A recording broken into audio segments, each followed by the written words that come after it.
Welcome, ladies and gentlemen. This is the final video for our bonding unit, video number 9. It's on something called intermolecular forces of attraction. And for this video, you're going to need your notes open to page 51. Page 51 in your notes. So first up, intermolecular forces, what does that word mean?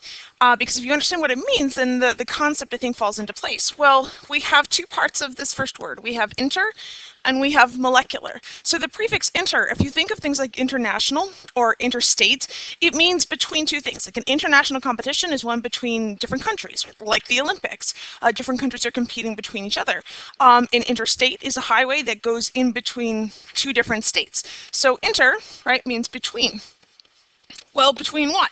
It's intermolecular, so molecular obviously means molecules. So it's forces that exist in between molecules, instead of forces that exist within a molecule like a chemical bond. So it's not within a molecule, meaning it's not a bond. So that's important. So we abbreviate it as IMFs, but they're forces that exist in between molecules. So intermolecular forces, you can think of them as particle attraction. How well does one particle attract a second particle? And in this drawing here, I know in your notes it got weird and it only showed 2 water molecules, but I'd like you to make sure you draw actually 3 water molecules so you can sketch in that third one. And the 3 water molecules shown are here, here, and here. So inside the water molecule, within the molecule, that's the chemical bond. And we actually use the prefix intra when we talk about within something. So a chemical bond would be an intramolecular force, but we're not talking about intra, we're talking about inter, we're talking about in between. And this one water molecule here actually has a force of attraction to this second water molecule over here.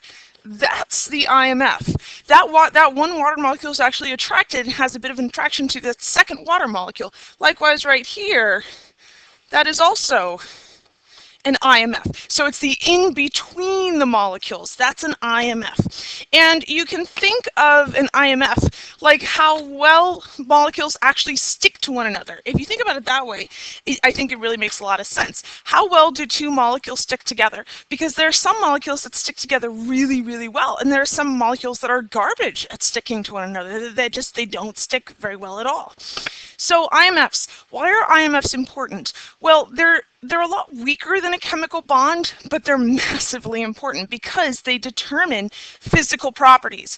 They determine so many of the physical properties of a compound. Again, not its reactivity, but instead things like its phase of matter, when does it boil, when does it melt, whether or not it dissolves in water, its solubility. All that stuff is actually determined by the intermolecular forces of attraction that exist between molecules.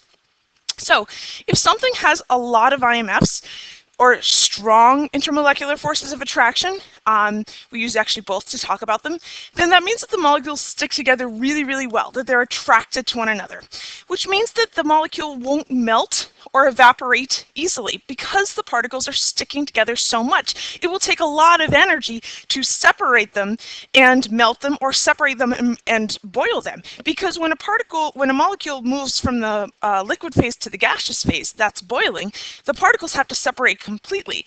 And if the particles are really attracted to one another, it will take a lot of energy to get them to do that. So we're talking about a very, very high melting point, very, very high boiling point. On the other hand, if something has few intermolecular forces of attraction, which means the molecules are not attracted to one another very well, they don't stick together very well, then it will be very easy to get the molecules to melt, very easy to get the molecules to evaporate. So we're going to have very low melting points, very low boiling points. And these are things that are gases at room temperature. So gases have low melting points, and which means that they have very few IMFs. So things like oxygen, nitrogen, they have weak intermolecular forces of attraction because they're gases at room temperature. They don't stick to one another really well. Solids, though, so things like water, salt, right, NaCl, these guys would have strong IMFs. There's actually an argument that ionic bonding is just like this super strong intermolecular force of attraction. So, there's sort of ways of interpreting that. There's a range and strength of IMFs. So what I've done here in advance is I've drawn a couple different examples of molecules that have what are called different types of IMFs. So over here, I've drawn two hydrogen molecules, right? Two separate hydrogen molecules, number 1 and number 2. And hydrogen molecules have very, very weak types of intermolecular forces of attraction. The type of IMF that hydrogen molecules have are something called London dispersion forces. Now, London dispersion forces are massively, massively weak. They're not strong attractions at all. Nonpolar molecules will exhibit this type of attraction to one another. So H2, that's nonpolar, it's symmetrical. It will have this sort of type of attraction. It's sometimes called LDF, for London dispersion force, which will be able to hold it together, but not be able to hold it together very well. It's a very weak attraction. So we have the IMF would be in between the two molecules, but it's weak. And we see this in nonpolar things. All nonpolar things have London dispersion forces. Our next type of IMF, now I've drawn in two H2S molecules for this sort of middle one. Now this middle one we would classify instead as strong, and it's called dipole-dipole forces. And a dipole, as we've seen, means polar. It means a polar molecule. So this is actually a great name because it's saying this is a force of attraction that you have between two polar molecules. So we do have two polar molecules here, right? H2S, this is an asymmetrical molecule. And because it's polar, now we have the sulfur side being partially negative and the hydrogen side being partially positive. So we have this partial negative and we have this partial positive. And what happens in this IMF is that the partial negative for one side is attracted to the partial positive on another, right, between the sulfur and the hydrogen. And likewise, it's going to happen the same thing over here. Again, partial negative being attracted to the partial positive. That's your IMF. Now, this is definitely a stronger IMF. So polar molecules will have this stronger type of IMF called dipole-dipole forces that will be able to keep them attracted to one another even better. But then our last type of IMF that we're going to talk about is hydrogen bonding, and this is the one that you have to know. So you don't need to remember the name London dispersion forces, you don't need to remember the name dipole-dipole forces, but you have to remember this name. Now, this is our strongest type of IMF that we see with molecular compounds. It's called hydrogen bonding. This is absolutely the worst name ever. Worst name in all of chemistry, because it's not an actual bond. It's hydrogen bonding, but it's not a bond. Oh my God, it's a terrible name because it's not a bond. It's an IMF, and IMFs are not bonds. So, oh my God, awful name, God awful name, but we have to know it, unfortunately.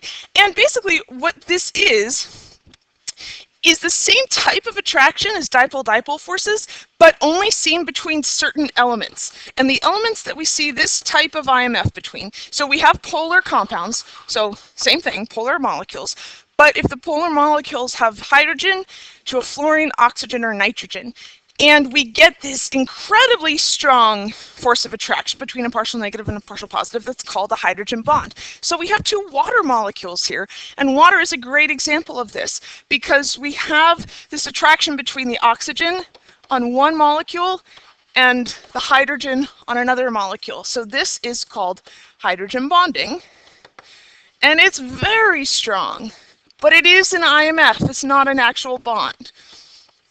So we sort of say, I always say hydrogen bonding is FON, right? H bonding is FON for F-O-N. It's the atoms that are involved.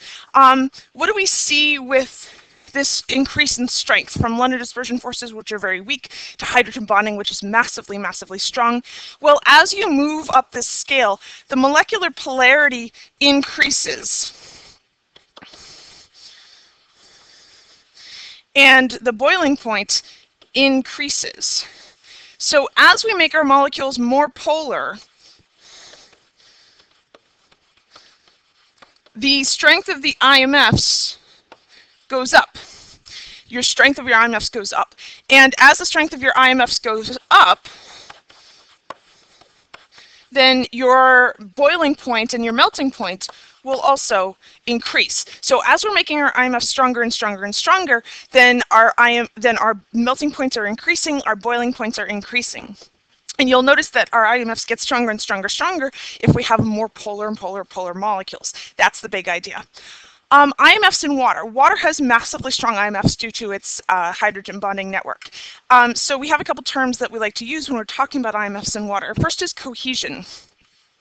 The prefix co means together. If you think like cooperate, it means operate together, literally, cooperate, cooperate. Water molecules, cohesion. Adhesion means to like stick, right? If you think of glue. So cohesion means water molecules are sticking to each other really well. And that's water beading. If you've ever seen like water beading up on a roof of a car or on the window shield of a car, like especially if you've just waxed your car, that's due to cohesion, the water molecules sticking together really well. And this causes surface tension, which is sort of like this almost barrier on the surface of water that prevents things from going through it. Very light things, of course, but this is why insects can walk on the surface of water and not fall through, because of this really strong surface tension on the water. So that's cohesion. It's kind of like a skin on the surface of the water. Versus adhesion. Now, ad means sort of between two different things, like adhere, in this case. So with that prefix ad, now we have water molecules sticking to something else. So instead of water molecules sticking to itself, now water molecules can also stick to other things. And they're going to stick to other polar things. They're very good at sticking to other polar molecules. They're very bad at sticking to nonpolar things. So capillary action, which is how tree roots actually bring water up through them and cause water to go against gravity, it's because the water molecules are actually adhering to the side of the root. So they're sticking to the side of the root, and that can sort of carry the water up the root and against the gravity. So a sample Regents question. What do you have to know with IMFs? Which of the following compounds would be expected to exhibit hydrogen bonding? Hydrogen bonding is the big one, right? Hydrogen bonding, that's really our big one that we have to know. And hydrogen bonding, it only takes place even if, so I say hydrogen bonding is fun, but if you remember the H-NOF, if you remember that right there, that tells you that the elements that are involved in hydrogen bonding. So if we have any of these elements, those are hydrogen bonding compounds. Or again, H bonding is fun.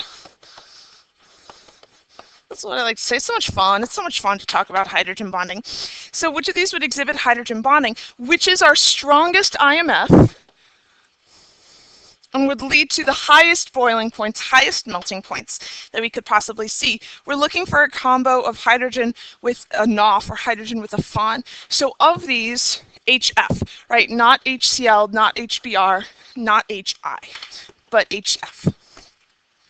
And an example of a question about IMFs, two molecular, meaning covalent bonding substances were studied. Substance A, solid at room temp, melting point of 140, versus substance B is a liquid at room temp, melting point of 15 degrees Celsius. Which one has stronger intermolecular forces of attraction, and how do you know? Well, looking at this, the stronger the IMFs, the higher the boiling point, the more likely to have a phase of matter where the molecules are really well attracted to one another, i.e. liquids or solids. And looking at this, we see substance A, it's a solid at room temp. It has the higher melting point. It's a solid over a liquid. And that's going to tell us that A has substantially stronger intermolecular forces of attraction, might also have more IMFs, because those different types we talked about, it's actually possible for something to have more than one type of them. The molecules really want to stay close to one another. They're really attracted to one another. It takes more heat to get this guy to evaporate, as shown, to get this guy to melt, as shown by the higher melting points. So we're going to be doing a lab on IMFs when you come into class.